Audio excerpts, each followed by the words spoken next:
avec Fréquence Plus.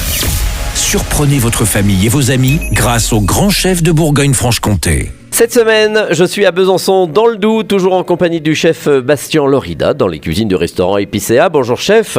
Bonjour. Alors on est bien dans tout ce qui est légumes chez vous, on est dans toutes les petites choses que l'on a au marché, pas très loin de chez soi, mais on les revisite et aujourd'hui on va revisiter le seigle. Voilà. Mais le seigle, la graine, le seigle ? Ouais, c'est ça, ça nous vient même directement de Vincent Guillemin, c'est la ferme du Mai qui est située entre Besançon et Dole du coup. D'accord. Et nous, voilà, c'est un légume qui des fois parfois long à cuire, on ne sait pas trop comment le cuire, il faut l'anticiper.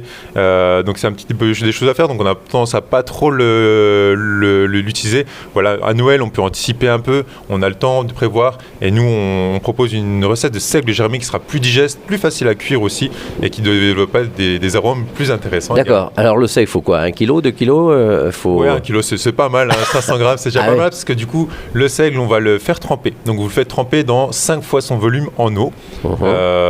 Donc du coup, vous pouvez prendre 2 tasses à café pour 4 personnes. Ça sera déjà pas mal. Ouais, déjà pas mal. Donc vous mettez 5 fois le volume en eau. Et vous le laissez tremper au moins 12 heures. Oui, donc on fait la veille. L'équivalent d'une nuit, voilà. Ça, il faut faire la veille même beaucoup plus avant parce qu'on va le germer, ça va prendre encore 3 jours. Ah oui. Donc n'hésitez pas à bien anticiper une semaine avant. Et ça, une fois germé, il va se garder au frigo. Vous pouvez anticiper un peu plus en avance. Donc il n'y a pas de souci. Il faut juste anticiper, mais après vous verrez que ce sera tout simple. Donc le seigle, quand il germe, c'est quoi ? Il y a quelque chose qui sort ? Ouais, voilà. Alors il y aura un petit germe du coup qui sort. D'accord. Donc du coup, on le fait tremper et il reprend l'humidité au moins une nuit, environ 12 heures. Dès qu'il a trempé, vous l'égouttez, vous le rincez un peu. Et là, vous le mettez dans une petite plaque, pas forcément de papier humide dessus. L'idée, c'est de fermer un peu la plaque, que ce soit à couvert, et vous le laissez germer sur une fine épaisseur durant 2 à 3 jours. Ah oui. Vous verrez qu'au bout du premier jour, il y aura un petit germe qui sortira.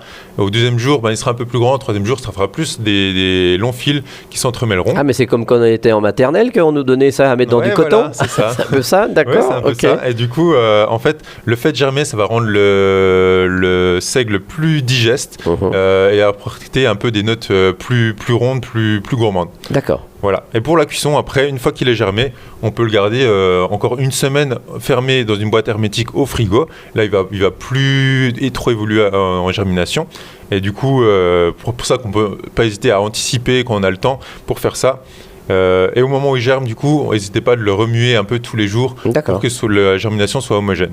Une fois qu'il est germé, quand on va le cuire, on va le griller dans une petite matière grasse, peut-être un petit morceau de beurre. Vous le faites bien griller, un peu nacré, on appelle ça. Et ensuite, vous rajoutez de l'eau à mi-hauteur.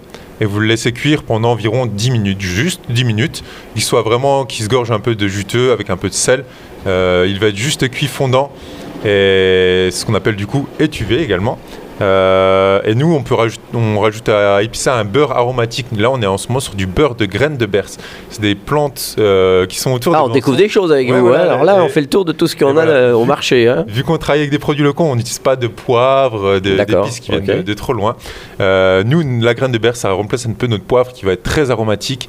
On en fait même nos pains d'épices pour vous dire.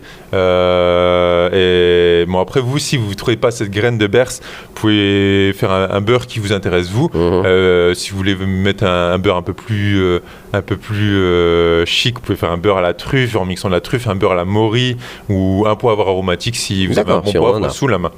Voilà, donc l'idée c'est après de cuire ce seigle et de le retravailler avec un beurre aromatique qui va vraiment rapporter une autre touche d'originalité à votre seigle germé. Voilà, et ensuite on rajoute la viande que l'on veut. Après, ça c'est une garniture et vous rajoutez sur la viande que vous avez mettre en avant, une viande de producteur local, d'un producteur local de préférence, bien sûr. Merci Bastien Lorida, ici dans les cuisines du restaurant Épicéa à Besançon. Vous le savez, vous aussi cette semaine, vous pouvez gagner un menu pour 2 personnes ici au restaurant Épicéa. Vous envoyez papille par SMS dès maintenant au 7 14 15, papille au 7 14 15. Alors bonne chance à tous et on terminera avec le dernier épisode et vous le savez bien, par le dessert. Et là, on revisitera la tarte tatin, et bien même en pomme tatin. Et d'ici là, chouchoutez vos papilles. Chaque semaine, découvrez les meilleures recettes des grands chefs de Bourgogne-Franche-Comté. Du lundi au vendredi, à 5h30, 11h30 et 19h30, chouchoutez vos papilles. Fréquence Plus.